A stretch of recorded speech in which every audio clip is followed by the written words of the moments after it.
Bonjour à tous. Dans notre précédente vidéo, nous avons rendu fonctionnel notre fenêtre de paramètres généraux tels que vous pouvez le voir en image. Maintenant, nous voulons continuer à programmer notre système et nous allons continuer par programmer des fenêtres qui n'ont pas de dépendance. On parlera de dépendance lorsque, par exemple, une fenêtre appelle encore les valeurs d'un autre fichier de la base de données. Par exemple, si on veut coder la fenêtre frais de scolarité, là, on a les valeurs qui vont venir non seulement des frais de scolarité, mais qui vont encore venir des classes. Or, si nous n'avons pas encore enregistré les classes, on ne pourra pas coder cette fenêtre-là. Donc, ce que nous allons faire, nous allons commencer par coder les fenêtres qui n'ont donc pas de dépendance avec d'autres fichiers dans la base de données. Donc, c'est pourquoi nous allons commencer par coder la fenêtre qui va gérer les classes. Donc, la liste des classes, comment ajouter une classe, supprimer une classe, modifier, ainsi de suite. Et nous allons également gérer la liste des matières. Ces deux fenêtres n'ont pas de dépendance avec d'autres fichiers dans la base de données. Donc, nous allons donc commencer. On retourne à WinDev. Nous sommes de retour sur WinDev et nous allons commencer par créer d'abord une collection de procédures qui va gérer tout notre module études. Donc, nous allons l'appeler études.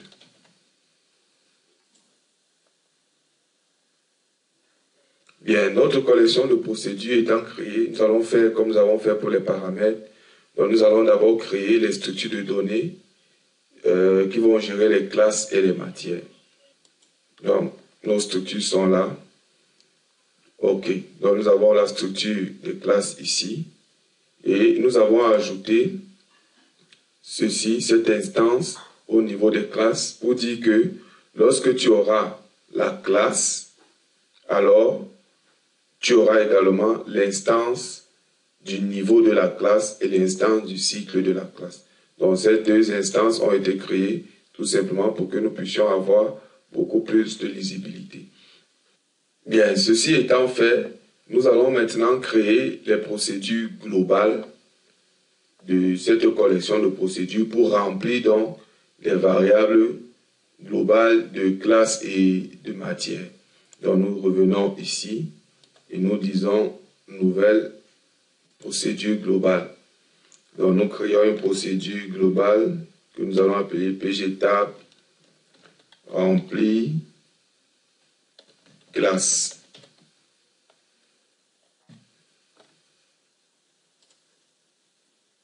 Donc, nous avons notre procédure globale et voici son code que nous avons là. Donc, nous allons lire toutes les données de la classe et on vient les charger dans l'instance de classe. Maintenant, on doit ajouter les instances de niveau et de cycle qui seront donc appelées par les procédures globales aussi, affiche niveau et affiche cycle. Donc, nous allons également définir ces deux procédures globales. Donc, on se place là, on dit nouveau procédure globale vide et qu'on va appeler affiche niveau. Bien, affiche niveau prend pour paramètre un ID du niveau.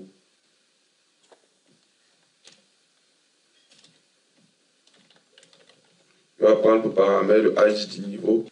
Voilà son code. Donc, on définit une instance st niveau que voici et on définit également une variable de type entier n-indice. On recherche donc dans le tableau des niveaux cet indice que nous avons passé en paramètre. Si on trouve cet indice, alors on récupère l'instance dans ce tableau et on renvoie cette instance ici. Donc nous allons renvoyer cette instance par cette faute procédure. Vous voyez, maintenant ça a désactivé. Donc quand il va renvoyer l'instance, la classe récupère cette instance au niveau, sur son instance niveau, et le tour est joué. On fera pareil donc pour les cycles. On crée une procédure globale PG affiche cycle. C'est la même structure de code que nous tapons. Et vous allez voir, durant tout notre projet, ce sera toujours la même structure de code que nous allons avoir. Donc là, c'est bon. Quand on revient donc ici, notre instance de classe, on a donc rempli notre tableau de classe. Nous allons donc faire pareil pour remplir également notre fichier des matières. Donc nous allons créer également une procédure globale pour remplir notre fichier des matières.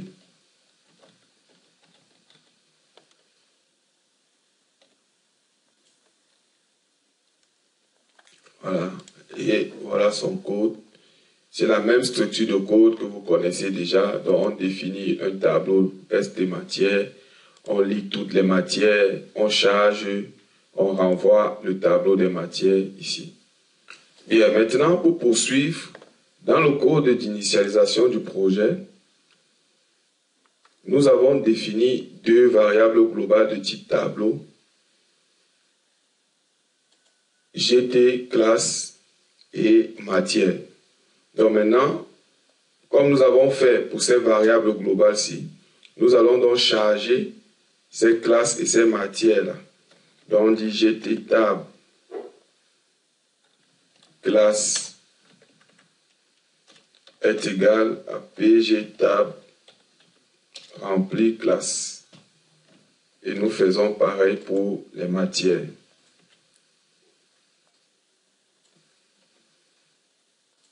Voilà. Donc, voilà, nous avons défini nos variables globales, tableau des classes et des matières. Et là, nous chargeons les valeurs de ces tableaux-là avec les procédures que nous avons créées. C'était le préliminaire pour pouvoir avancer dans ce projet. Maintenant, nous allons poursuivre par la création proprement dite de la fenêtre. Mais avant de pouvoir créer notre fenêtre, il faut que nous sachions comment est-ce que nous allons appeler nos fenêtres à partir de notre zone de menu. Les modules chargent les menus et lorsqu'on clique sur un menu, ça ouvre une fenêtre. Donc nous allons aller dans le code de la zone répétée des menus, ici. Bien, qu'est-ce qui se passe ici? Nous avons dit qu'on récupère l'indice du menu et on veut savoir si c'est une fenêtre MDI ou pas. Pour toute ligne de notre menu, ça c'est pour placer, mettre en italique ou quoi que ce soit. Donc, ça c'est un peu pour le design. Maintenant, après ce code-là, nous voulons donc maintenant ouvrir la fenêtre. Eh bien, pour ouvrir cette fenêtre, nous avons donc le code suivant. Voilà, on dit ici ouverture de la fenêtre. Le nom de la fenêtre donc est une chaîne. On définit le nom de la fenêtre est une chaîne qu'on va appeler fen plus indice. C'est-à-dire l'indice qu'on a récupéré ici. Donc, la fenêtre que nous allons ouvrir va s'appeler fen indice. Ça, c'est pour nous aider à savoir que chaque fenêtre qui sera ouverte par notre zone répétée va s'appeler fen indice. Il ne faut pas l'oublier parce que tout à l'heure, quand je vais créer la fenêtre classe, ça aura ce genre de nom-ci. Or, le indice, ici, c'est un chiffre. Vous voyez, c'est un entier. Donc, ça va s'appeler fen plus un entier. Et cet entier va donner le nom de notre fenêtre. Si la fenêtre ne porte pas ce nom, le système va renvoyer une erreur. Donc, on va l'appeler fen indice. Et on vérifie, est-ce que la fenêtre est une fenêtre MDI? Si la fenêtre, dans le cas où c'est faux, c'est-à-dire la fenêtre n'est pas MDI, on ouvre simplement la fenêtre. Dans le cas où la fenêtre est une fenêtre MDI, dans ce cas-là, on dit donc selon fenêtre état, comme nous avons fait pour les paramètres. Si l'état, la fenêtre n'est pas ouverte, n'est pas encore ouverte, alors on ouvre la fenêtre en MDI. Si la fenêtre est existante et mais cachée par une autre fenêtre, alors on la ramène en avant. C'est ce que signifie ce code ici. Donc tout ceci, c'est pour ouvrir la fenêtre. Ça, c'est notre code d'ouverture de la fenêtre des matières. Et toutes les autres fenêtres qui seront ouvertes par notre zone répétée. À partir de là, donc, nous pouvons maintenant créer notre fenêtre. C'était les prérequis qu'il fallait déjà positionner avant la création de nos fenêtres. Donc maintenant, nous allons créer une fenêtre de type selon un modèle, notre modèle table que voici. Voilà, ça nous renvoie cette fenêtre. Et nous allons l'appeler FEN 31. Pourquoi FEN 31? Parce que lorsque vous regardez, on revient ici au niveau d'études, liste des classes, c'est l'indice, c'est 31. Donc nous l'appelons FEN 31 pour que lorsque nous allons tester notre fenêtre, qu'elle puisse s'ouvrir par notre zone répétée. C'est pourquoi nous l'avons appelé FEN 31. On ne va pas donc l'appeler fenêtre, liste des classes ou ainsi de suite. Ça va prendre le nom de l'indice. Bien, dans cette fenêtre, nous allons placer un champ table. Donc, notre tableau nous donnera ceci à la fin. Donc, après, nous allons ajouter, maintenant pour les filtres, nous allons ajouter une combo et un sélecteur. Voilà. Tel que vous pouvez le voir là. Donc, le filtre va nous permettre de filtrer seulement les classes d'un cycle ou alors les classes d'un certain niveau. Et lorsqu'on va cliquer sur une ligne du sélecteur, ça va charger ici en bas toutes les informations qu'il faut. Si c'est pour les cycles, lorsqu'on clique, ça charge les cycles ici. Si c'est les niveaux, lorsqu'on clique niveau, ça va charger les niveaux ici en bas. Bref, voilà notre fenêtre des listes des classes. Notre fenêtre étant prête, maintenant nous allons mettre les codes, le code de remplissage de la table. Nous allons d'abord commencer par nommer notre fenêtre. Libellé titre est égal à liste des classes.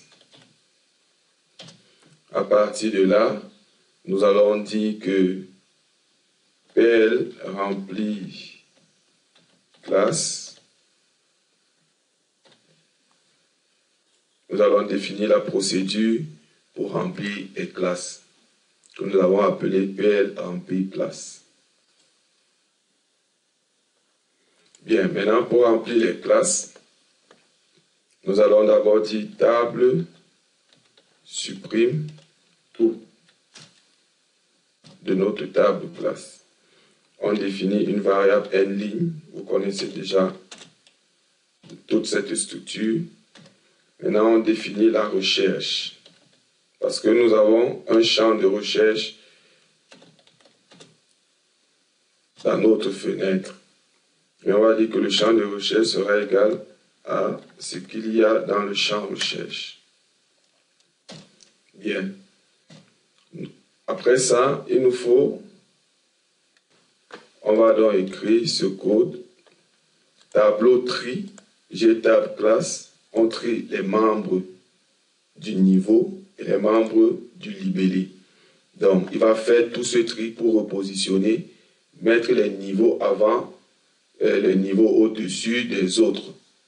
Donc, ceux qui sont dans un niveau inférieur, il va les mettre à plus avant par rapport aux autres. Et s'il y a les classes qui ont le même niveau, alors il va procéder par le libellé. Les deux sont séparés par le point virgule. Voilà. Ça, c'est pour que lorsqu'on affiche les classes, qu'on ait 6e avant. Vous savez que dans la numérologie, 6 vient après 5. Donc, si on ne fait pas ça, on aura les 5e avant les 6e, par exemple. Donc, c'est pourquoi on place de cette manière-ci. Donc, ici, lorsque nous avons fait tout ça, nous disons donc que pour tout de classe, de Gtable classe,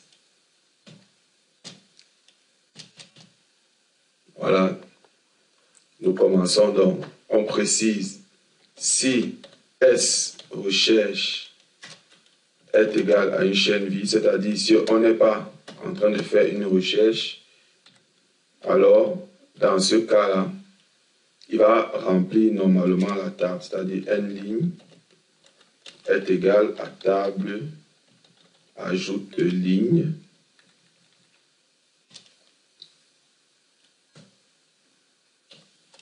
Voilà, et s'il a ajouté la ligne, vous connaissez le reste. On va donc charger tout simplement ça. Voilà. Donc, et sinon, c'est-à-dire que nous sommes maintenant en mode de recherche. Ce qu'il va faire, c'est qu'on va définir un S élément et une chaîne. Maintenant, ce S élément sera égal à chaîne construit.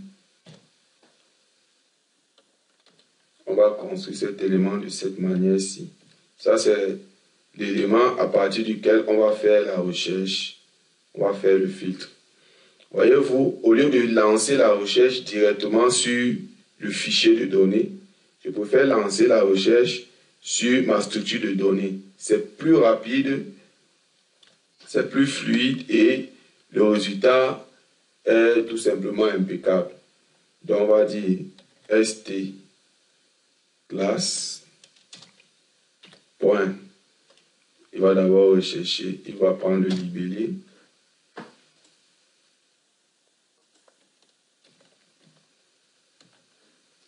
Donc, je vais ajouter toutes les autres informations. OK. Donc, il prend le libellé, il prend la désignation, il prend le libellé du niveau et il prend le libellé du cycle. Ce sont les informations. Maintenant, quand il récupère tout ceci, ce qu'il fait, c'est qu'il vérifie donc si l'élément, la recherche, ce qu'on recherche est dans cet élément-ci, c'est-à-dire si contient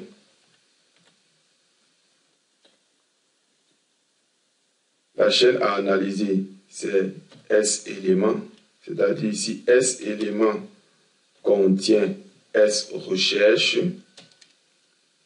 sans casse, voilà, est égal à vrai, c'est-à-dire que si contient ce qu'on a mis là-bas, c'est égal à vrai, alors ce qu'il fait, c'est qu'il va remplir la fenêtre. Il va remplir la table. OK. Donc voilà notre code de remplissage qui a pris en compte la recherche. Nous n'avons pas écrit une autre procédure pour la recherche. Nous avons tout simplement écrit tel que vous pouvez le voir à l'écran. Donc à partir de là, notre fenêtre peut se remplir, notre table peut se remplir à partir de ce code. Maintenant, ce que nous avons de la recherche, du champ recherche, ce que nous allons faire ici, nous allons le surcharger et dans le champ recherche, nous allons écrire le code à chaque modification. Nous allons écrire le code PL rempli classe, tout simplement. Et quand nous allons écrire rempli classe, il va prendre en paramètre ce qui est saisi. Donc chaque fois qu'on va saisir une valeur, il va filtrer. On saisit une valeur, il va filtrer. Bien, pour poursuivre, nous allons créer une fenêtre que nous allons appeler la fenêtre fiche, qui va donc enregistrer les informations d'une classe. Donc on crée une nouvelle fenêtre que nous allons appeler selon le modèle, nous allons créer une fenêtre selon le modèle fiche.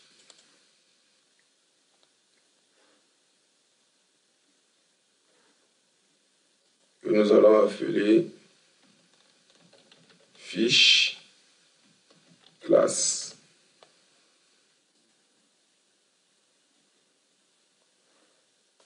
Bien.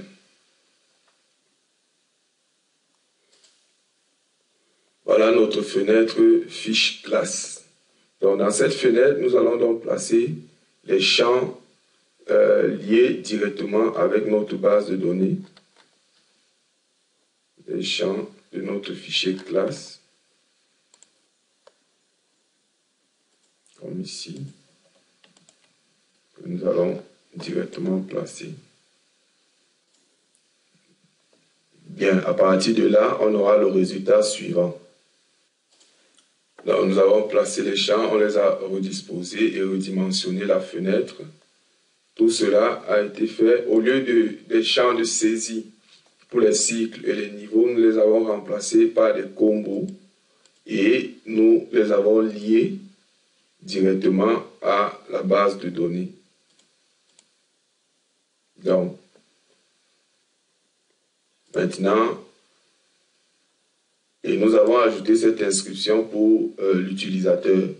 Lui dit que s'il laisse l'âge à 0, alors les élèves de tout âge peuvent entrer dans cette classe.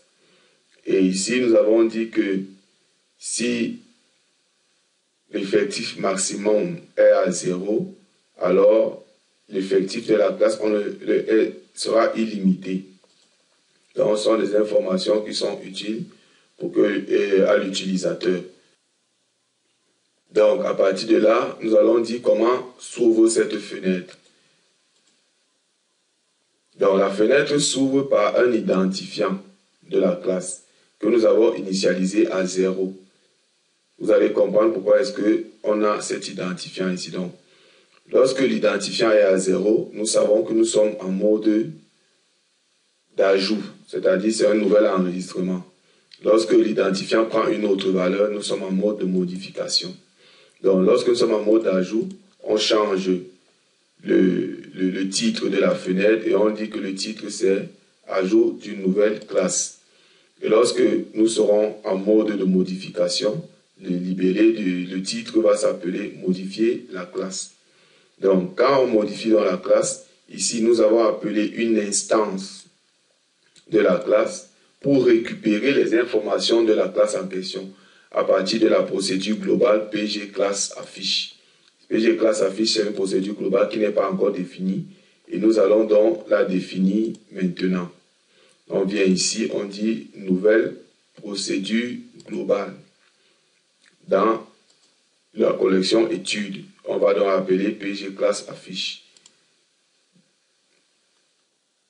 Voilà, il nous propose le nom, on valide le nom qu'il a proposé. Et nous sommes ici, la procédure va s'écrire ainsi. Donc, le code va s'écrire comme suit. On définit une instance classe et une variable entière, un indice. On recherche dans le tableau des classes s'il y a cet indice, cet identifiant de la classe. Si on trouve l'identifiant, on renvoie donc l'instance de la classe.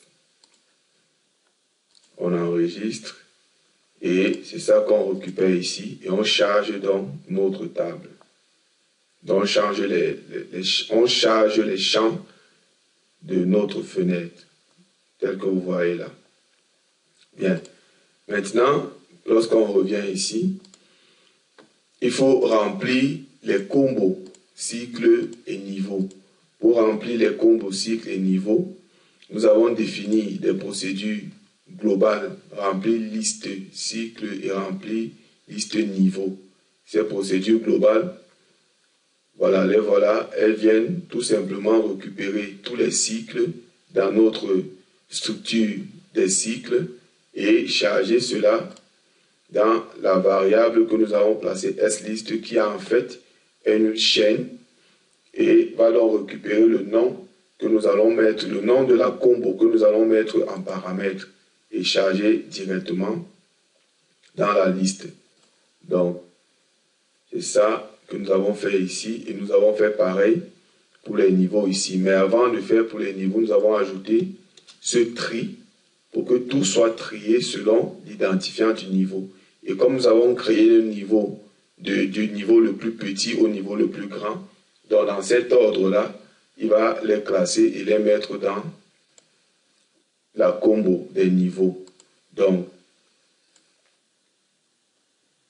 on revient ici. Là, on a fait pareil pour charger les niveaux ici. Bien, donc on a notre libellé de la classe, la désignation, l'âge maximum, effectif maximum, et le cycle d'études et le niveau, tout cela charge. Bon, l'identifiant de la classe ici est un champ invisible. Et ici, nous avons mis le bouton enregistrer et il y a son code en arrière-plan. Donc, nous avons défini d'abord la contrainte d'enregistrement. Il faut qu'il ait tapé, l'utilisateur ait tapé le libellé et la désignation de la classe. Donc, quant au niveau et au cycle, puisque les valeurs seront sélectionnées, les premières valeurs seront sélectionnées par défaut, ça va contraindre l'utilisateur de sélectionner ces valeurs-là, de sélectionner une valeur. Donc, maintenant, pour l'enregistrement, vous connaissez déjà la structure, on définit une instance de type classe, on recherche l'identifiant que nous avons mis au départ à l'ouverture de la fenêtre, cet identifiant. Si l'identifiant est égal à 0, alors la recherche ne va rien trouver. Et dans ce cas, on sera en train d'ajouter. Donc ici, on dit, s'il trouve, alors il modifie. Et dans le cas d'une modification, on fait fichier vers mémoire, c'est-à-dire on récupère ce que nous avons fait et on met dans notre structure classe. Ici, dans notre instance de la structure classe, on l'ajoute là. Mais dans le cas où il ajoute, on récupère les valeurs qui sont dans le champ dans notre structure classe, que voici. Lorsqu'on vient là, donc, on ajoute dans le tableau des classes. Mais avant d'ajouter, on récupère d'abord également les instances de niveau et cycle qui ont été définies dans les différents champs. C'est pourquoi on récupère ici combo niveau, combo cycle, on ajoute. Et maintenant, dans le cas où on retrouve l'indice de l'identifiant de la classe dans le tableau, on sait que c'est une modification. C'est pourquoi on dit gtab indice n indice, gtab classe n indice est égal à st classe. Et ici, on ajoute, on renvoie vrai. Et notre fenêtre, lorsqu'il finit tout ceci, elle se ferme et renvoie la valeur vraie. Voilà tout le code de notre fenêtre fiche. Maintenant, nous allons retourner dans notre fenêtre 31. De retour sur notre fenêtre 31, nous avons surchargé les boutons ajouter, supprimer, modifier et imprimer. Mais le bouton imprimer, nous l'avons changé, nous avons changé son libellé en dupliquer pour nous permettre de dupliquer une ligne de notre table pour créer facilement les classes. C'est-à-dire on va sélectionner seulement une classe et on lui demande de dupliquer la classe en question. Donc il va ajouter une même classe avec les mêmes informations que nous pourrons modifier tout simplement plus tard. Donc maintenant, intéressons-nous sur le code du bouton ajouter. Le bouton ajouter doit appeler la fenêtre classe et renvoyer la valeur. Si cette fenêtre à son ouverture renvoie la valeur vraie, alors on va charger la table. Mais si la fenêtre renvoie faux, on ne fait rien. La fenêtre peut renvoyer faux dans le cas où une personne, l'utilisateur vient et ouvre la fenêtre et clique directement sur fermer. Et donc, on ne va pas recharger la fenêtre. Dans ce cas-là, donc, il reste ici. Maintenant, ça c'est le code du bouton ajouter. Le code du bouton modifier, qu'est-ce que lui fait? Comme lui doit prendre une information de la table, on va sélectionner une ligne de la table et on clique sur modifier pour pouvoir modifier les informations de la classe. Dans ce cas-là, si l'utilisateur n'a rien sélectionné et qu'il clique sur modifier, on ne fait rien. C'est pourquoi on a écrit la ligne. Si table select est égal à -1, alors retour, ne fait rien. Maintenant ici, si c'est qu'il y a quelque chose qu'il a sélectionné avant de cliquer sur modifier, dans ce cas-là, il se place ici, on récupère l'indice de la ligne en question, de la ligne sélectionnée, et on ouvre la fenêtre fiche avec cet indice-là. Donc on ouvre la fenêtre fiche avec l'indice, on lui renvoie cet indice. Et quand on lui renvoie cet indice, c'est une valeur différente de 0. Dans ce cas-là, il se met ici, c'est une modification. Il va donc récupérer l'instance de la classe de la classe dont l'indice a été envoyé à la fenêtre et il place tout ça dans le champ. Ça, c'est dans le cas d'une modification. Nous sommes ici. Bien. Et en ouvrant, il met quand même le conditionnel. S'il ouvre et qu'il renvoie vrai, c'est-à-dire qu'on a effectivement modifié et on a cliqué sur le bouton enregistrer, dans ce cas, recharge la table. C'est-à-dire qu'il va donc modifier la valeur proprement dit. Maintenant, en ce qui concerne le bouton supprimer, que voici, on fait pareil. S'il n'a rien sélectionné, alors on ne fait rien. S'il sélectionne, on récupère l'indice de la ligne sélectionnée. Maintenant, on va conditionner la suppression. Parce qu'on ne peut pas supprimer une classe dans laquelle on a déjà enregistré un élève. Si un élève est déjà enregistré dans une classe, alors on ne peut plus supprimer cette classe-là. Donc, on dit donc recherche dans les inscriptions, le fichier des inscriptions, c'est les fichiers dans lesquels on a enregistré les élèves, recherche s'il y a cette classe. S'il trouve cette classe, il dit impossible de supprimer la classe, une classe qui contient des élèves. Dans ce cas-là, donc, il retourne, la suppression s'arrête. On a déjà ouvert un dialogue ici pour demander est-ce qu'il veut vraiment supprimer la classe en question. Donc, voulez-vous vraiment supprimer la classe? On ouvre un dialogue où vous écrivez tout simplement dialogue et ça va ouvrir une boîte de dialogue que vous allez remplir, ainsi de suite. Maintenant, dans le cas où il n'y a pas de classe dans le fichier inscription, on peut donc supprimer, il vient ici. Il va donc rechercher dans la classe l'identifiant en question. S'il trouve, il supprime l'identifiant. Il faut donc maintenant supprimer l'identifiant de cette classe dans notre tableau de classe. Il vient donc ici, il recherche, dès qu'il trouve l'indice de l'identifiant qu'on doit supprimer, il supprime dans notre tableau. Et il doit maintenant supprimer dans la table. Pour supprimer dans la table, on clique tout simplement table, supprime, select. C'est-à-dire supprime la ligne sélectionnée de la table, alors il supprime. Voilà, la suppression est terminée. Voyez-vous, on a 3 niveaux de suppression. Suppression dans la base de données, suppression dans le tableau et suppression dans la table. On peut faire supprimer dans la table pour ne pas recharger toute la table. Dans le cas où il a renvoyé plutôt il dit qu'il ne veut pas supprimer, alors on revient directement dans la fenêtre. Maintenant, notre bouton dupliquer, qu'est-ce que lui fait? S'il n'a rien sélectionné, ça va, il n'y a pas de problème. S'il sélectionne une ligne, on récupère l'indice de la ligne et on définit une instance de la classe. On récupère l'instance de cette ligne ici, c'est-à-dire que si en recherchant on n'a rien trouvé, on dit que cette classe n'existe pas, on ressort. Mais si cette classe existe, alors il va récupérer l'indice ici. Et qu'est-ce qu'il fait? Il fait mémoire vers fichier, c'est-à-dire que ce que j'ai dans ma mémoire, c'est-à-dire cette instance-ci, je l'envoie dans mon fichier classe. Et comme je l'envoie dans le fichier classe, je l'ajoute.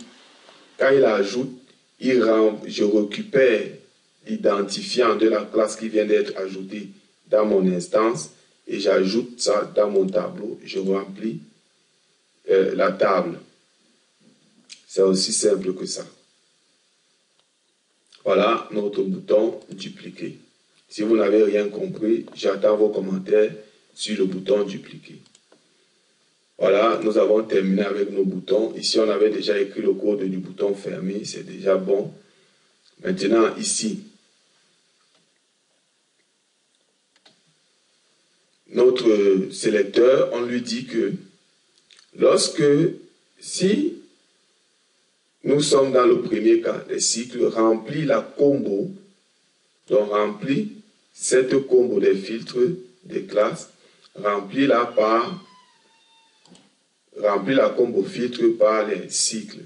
Si nous sommes plutôt dans le cas des niveaux, remplis la combo filtre par les divers niveaux que nous avons. Voilà tout simplement le code. Maintenant, on s'intéresse au code de la combo. Qu'est-ce que le code de la combo fait? Lorsqu'on sélectionne une ligne de la combo écrit cette ligne au niveau du champ de recherche, c'est-à-dire que moi-même, valeur affichée, j'écris ça dans le champ de recherche et je lance tout simplement la procédure de remplissage. Lorsque la procédure de remplissage va se lancer, qu'est-ce qu'elle fait? Elle récupère la recherche ici. Et comme la recherche ne sera plus une chaîne vide, alors elle va passer dans ce cas-ci. OK. Voilà, c'est tout pour notre fenêtre 31. Maintenant, nous pouvons tester. Notre fenêtre s'ouvre et nous allons aller dans le module études.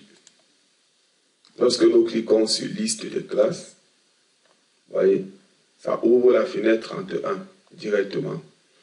Et voilà, lorsqu'on vient sur les filtres, il sélectionne directement le cycle. Lorsque je clique cycle 1, ça charge ici et ça relance la procédure. Mais si je viens charger plutôt les niveaux, voilà tous les niveaux. Donc, on supprime ici.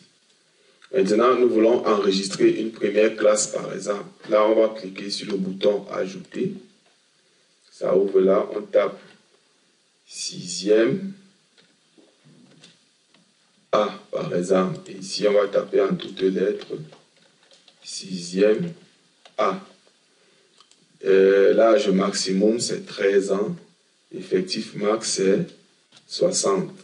C'est une classe du premier cycle de la 6e. Et là, on enregistre. Ça charge notre table. S'il y a d'autres 6e, on vient ici, on duplique.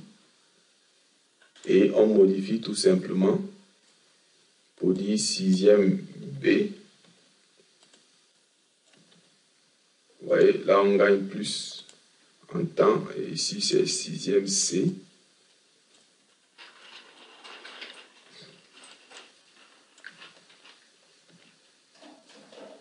Voilà. Donc voilà, nous avons fait nos enregistrements. On peut dans recherche, on peut ajouter encore une classe que nous allons appeler 5e. 5e A.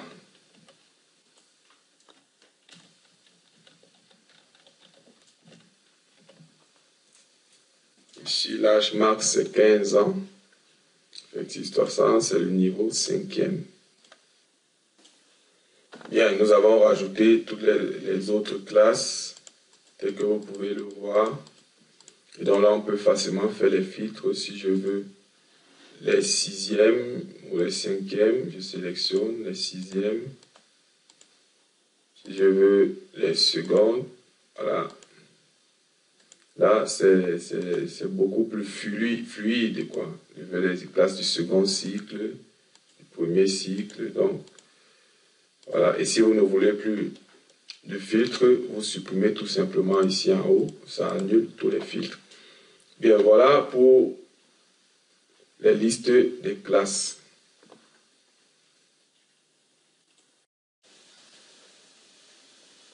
Bien, nous revenons sur Windev. Tout ce que nous venons de faire avec la fenêtre liste des classes, c'est-à-dire notre fenêtre 31 et fiche des classes, tout ce que nous venons de faire là-bas, nous allons répercuter ça dans la fenêtre 32 qui va gérer plutôt la liste des matières. Dans notre fenêtre 32, va gérer la liste des matières et nous avons repris exactement tout ce que nous avons fait dans la fenêtre 31. Donc une astuce pour faire la fenêtre 32, une astuce c'est de dupliquer tout simplement, de faire un enregistrement, enregistré sous de la fenêtre 31 que vous allez nommer ici là 32 tout simplement. Donc, vous faites cela et vous prenez la fenêtre fiche classe que vous allez aussi faire enregistrer sous et vous allez nommer fiche matière tout simplement. Et tous les codes, vous aurez juste à changer 2 ou 3 éléments pour avoir le résultat suivant. Pour la fenêtre 32, nous avons ceci parce que la table là-bas n'a que quelques valeurs. Donc nous avons 3 colonnes tout simplement. Nous avons toujours notre champ de recherche. Nous l'avons juste abaissé par rapport à sa position d'origine. Et nous avons nos boutons que nous avons surchargés, dupliqués, modifiés, ajoutés et supprimés avec pratiquement les mêmes codes. Sauf que dans le bouton supprimer, au lieu de rechercher dans les inscriptions, nous allons plutôt rechercher dans les notes de séquence. Donc si une matière a déjà une note, alors dans ce cas-là, on ne peut plus la supprimer. Donc ici, c'est plutôt, donc vous voyez, c'est la même structure. J'ai juste fait vraiment du copier-coller de tout ce que nous avons fait précédemment dans la fenêtre 31. Donc voilà, c'est du copier-coller. Ici, on supprime. Ici, là, on supprime dans le tableau. Et ici, on supprime dans la table. Donc nous pouvons, quand on vient ici à ajouter, on va ouvrir la fenêtre fiche et on remplit. Le code de remplissage, il est le même. On va rechercher toujours et on vient ici dans le cas où la recherche est une chaîne vide, on remplit simplement. Lorsque il y a ça, on prend les 3 valeurs ici, le libellé, le code et l'abréviation qu'on met dans notre élément de recherche. Lorsqu'on recherche, on remplit la table. Le bouton modifier, lui, qu'est-ce qu'il fait? Il récupère l'indice de la matière il va appeler la fenêtre de la matière avec ça. Et lorsqu'il lui renvoie vrai, alors il remplit. Pendant ce temps, la fiche matière s'ouvre avec l'indice de la matière. Et lorsque l'indice, l'identifiant, je veux dire, est nul, alors lorsque c'est 0, il a ceci. Lorsqu'il a ça, lorsque l'identifiant est différent de 0, alors dans ce cas, on récupère cette procédure globale qui va renvoyer l'instance de la matière pour charger les champs. Voilà notre fenêtre des matières et ici on a changé. Il est lié directement à la matière alors que les autres sont liés. Chacun sont les champs directement liés. Et notre code d'enregistrement, il est le même avec cette contrainte. Voilà ici. Et là, et on renvoie vrai. C'est tout. On peut tester notre fenêtre. Voilà, quand elle s'ouvre, voilà, on a liste des classes ici. On a toutes nos classes. Ici, liste des matières. Voilà, quelques matières que nous avons ajoutées. Si on veut rechercher, on va dire T. Voilà, il nous envoie ce qu'il y a TH. Donc mathématiques, et c'est bon. Donc on peut ajouter une autre matière, par exemple on va mettre le code M03, l'abréviation ce sera ECM, donc éducation civique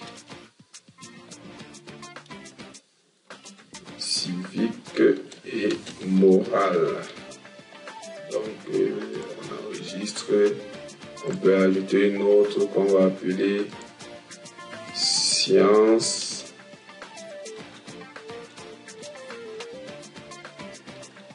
de la vie et de la terre.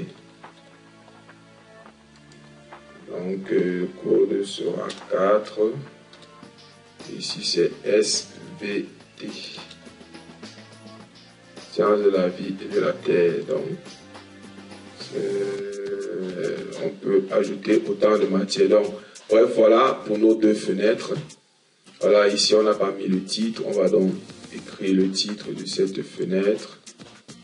La fenêtre 32 aura pour titre libellé.